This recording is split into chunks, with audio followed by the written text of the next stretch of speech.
April 1994, Pretoria. Nelson Mandela is elected president of South Africa.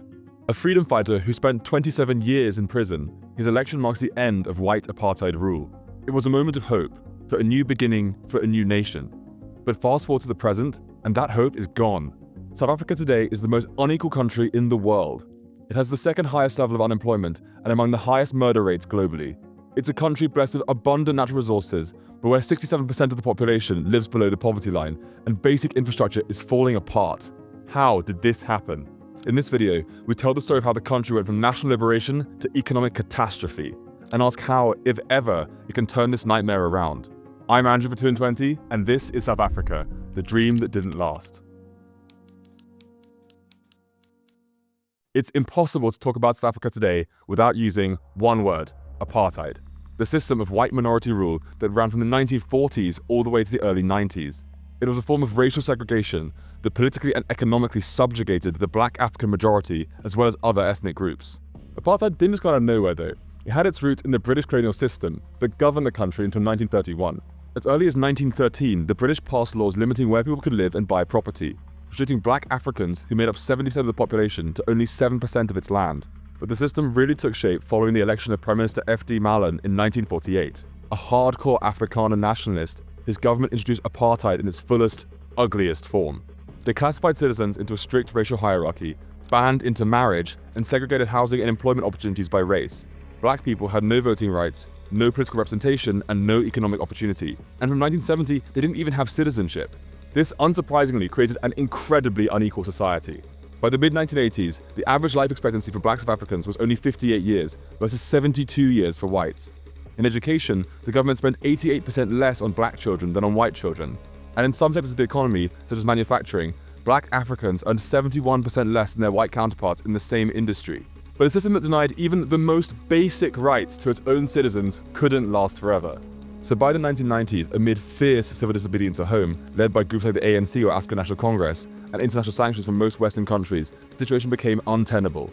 The Afrikaner government, by this point led by President F.W. de Klerk, knew that time was up. De Klerk eased restrictions on black political opposition and released leaders like Nelson Mandela from prison, paving the way for universal suffrage at the 1994 election. Mandela, by now the leader of the ANC, won that election, marking a historic return to democracy. So apartheid was now over, but the task facing the ANC was immense. They didn't just have to turn over a new leaf, they had to rebuild an entire society.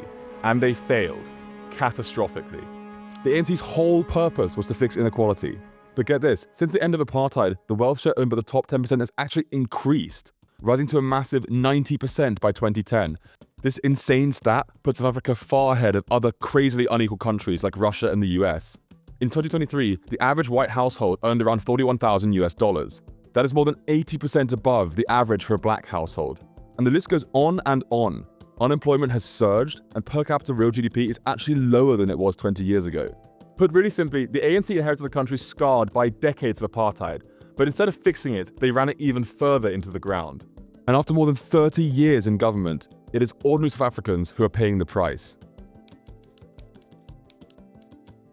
The thing is, South Africa's future didn't just vanish. No. It was quite literally stolen by the greed and corruption of its own government. And if there's one thing that best encapsulates the country's descent into the abyss, it's Eskom, South Africa's state-owned energy company. So let me tell you a story. The day is the 13th of December, 2022. Andre de Ruyter, the CEO of Eskom, is at the company's offices outside Johannesburg. It was a normal day. Emails, meetings, coffees. But suddenly everything changes. De Ruyter becomes dizzy and confused. He starts vomiting and collapses and is rushed to the doctor. The diagnosis? Cyanide poisoning. De Ruyter survived, but the conclusion was inescapable. De Ruyter had become CEO of Eskom in 2020 and had led a massive crackdown on corruption and fraud at the company. And along the way, he had made some pretty powerful enemies, some of whom clearly wanted him dead. Eskom had gone from being the backbone of the South African economy to the personal piggy bank of its parasitic elite. The company once produced 95% of the country's electricity, but by 2023, South Africa suffered from power blackouts on 290 of the 365 days in that year, costing the economy more than $175.5 billion in lost output. And here's the thing, these rolling blackouts, which South Africans call load shedding, were the direct result of years of theft and mismanagement by successive ANC governments. Systematic corruption, particularly during the Jacob Zuma presidency, saw millions of dollars extracted from the company in crooked contracts and procurement deals in a process that investigators have called state capture. So let's take an example. One of the biggest beneficiaries of state capture in South Africa was an Indian family called the Guptas. Arriving in South Africa in 1993, the Gupta brothers quickly established themselves as some of the most successful businessmen in the country, building an empire that spanned media, mining, infrastructure, and more. Their main mining interest was called Tegeta Exploration and Resources. And here's the thing, the Guptas just happened to be pretty good mates of President Zuma, and they used this connection to win Tegeta contract to supply coal to Eskom, totaling more than $235 million. In one of these contracts, Eskom agreed to buy $24 million of coal for its power plants, despite knowing that the coal wasn't even usable. And in another, Eskom agreed to prepay Gupta businesses $94 million to finance the purchase of another mining company, Optimum Coal. The deal made a fortune for the Gupta consortium, which just happened to include President Zuma's own son, who took home $20 million from it. Like, isn't that just an amazing coincidence? The Zondo Commission, set up to investigate corruption under Zuma, estimated that in total, 57 billion rand, or around $3.4 billion, was extracted from the state through these dodgy deals, with more than 97% of this coming from Eskom and Transnet, the state-owned rail and port company. And what makes this unique is that the rot wasn't just at the top, it was at pretty much every level. Thieves literally stole coal, fuel oil equipment from Eskom plants, with losses reaching more than $55 million per month. The result of the corrupt deals and theft was that by 2023, a massive 45% of Eskom's installed capacity was out of action due to breakdowns or maintenance, wiping as much as 1.8% off GDP that year alone. The decline of Eskom is a symbol of how the marriage of politics and big business pushed the country over the edge. And it took South Africa from being one of the world's largest coal and energy producers to a country that could barely keep the lights on. The ANC's leadership hasn't just been corrupt. It's also been defined by naive economic policymaking that's worsened the very problems it was meant to solve. So when the ANC came to power after apartheid, their main task was to put the country's wealth back in the hands of its people, specifically the black majority. Their flagship policy for this was called Black Economic Empowerment, or BEE. And the goal was simple. They needed to increase black participation in the economy. At the core of BEE is the idea of a scorecard for firms, which is used to determine eligibility for licenses, permits, and contracts with state and public entities. And this is quite literally what it sounds like. Firms are awarded points across 5 different elements, ranging from black ownership, to management, to black-owned suppliers, to their overall public welfare initiatives. And this policy was clearly well-intentioned, but it's been a spectacular failure, both in its own terms of increasing black participation in the economy, but also in the broader development of the country more generally. So rather than transferring economic ownership into the hands of the black working class, it has instead been handed to a small group of oligarchs with connections to the ANC. By one estimate, up to 1 trillion rand, or around $61 billion has been transferred to just 100 politically connected individuals. So let's take an example. And so if you want to understand how this worked, look no further than the country's current president, Cyril Ramaphosa, who built a fortune north of $450 million in his post-apartheid business career. He did this by founding an investment holding company called Shanduka, which held stakes in, well, pretty much everything from telecoms to mining to real estate. Shanduka got these, in part, because both domestic and international businesses needed black shareholders to get things done in the country, which meant that Shanduka became the partner of choice for companies like Coca-Cola, McDonald's, and Glencore in South Africa. Meanwhile, being a black-owned investor allowed us to secure discounted stakes in lucrative opportunities. For example, when Shanduka became a 12% shareholder in mining group Assor in 2005, it bought in at a nominal price of 127 rand, or around $8 per share, but paid only 85 rand per share, a more than 30% discount. It sold the shares to another BEE partner in 2011, netting a juicy $140 million profit in the process, despite selling the shares at a 23% discount to the company's monthly average share price, presumably to create a similar arbitrage opportunity for the next BEE investor. And so, instead of creating a new black middle class, what BEE has done is create a new oligarchy, and to facilitate the kind of corruption we talked about earlier in the video. But it hasn't just been a failure in its own terms, it's been a complete disaster for economic growth in South Africa. One South African think tank estimates the total cost of BEE compliance is around 145 to 290 billion rand per year, or around $18 billion. That's equivalent to 2 to 4% of annual GDP.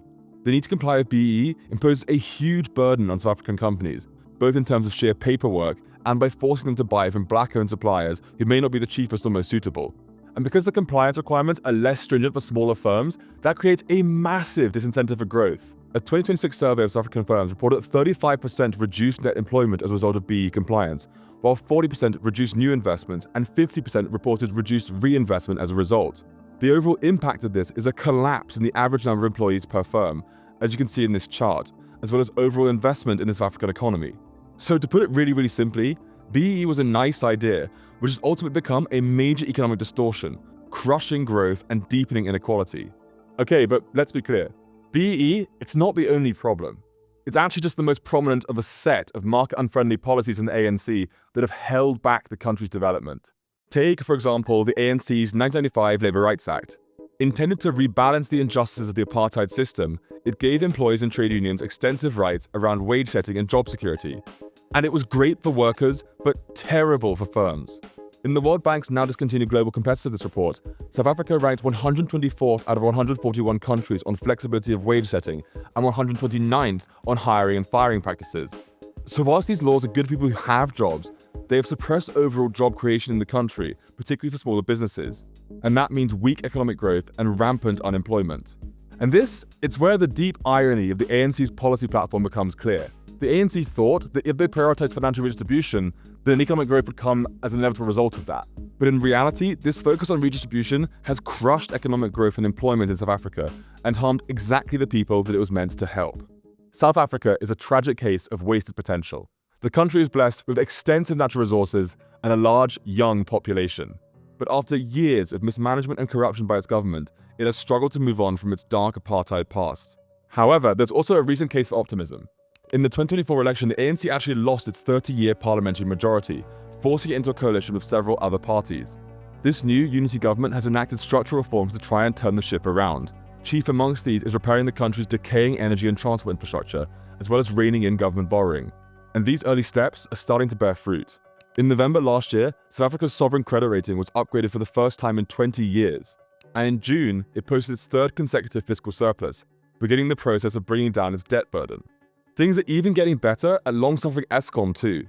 After reforms to clean up Eskom and open up the generation market to private competition, South Africa saw 0 days of blackouts last year. The state utility now even produces a power surplus. And on the railroads, freight capacity has started to climb again following market liberalization, with 20 million tons of extra capacity expected by the end of next year. These green shoots of economic hope are young and fragile, but they demonstrate that the country's problems can be solved with time and pragmatic thinking. And so a successful economic turnaround for South Africa will depend on the survival of this current, more pro-business coalition to chart a transparent, pro-market course. In 2014, then-President Jacob Zuma claimed that the ANC had a divine mandate to rule the country for eternity. But as South Africans see the possibilities of a prosperous future without the party, the ANC should remember that nothing lasts forever. Subscribe to 2 and 20 for more on economics, politics, and corruption.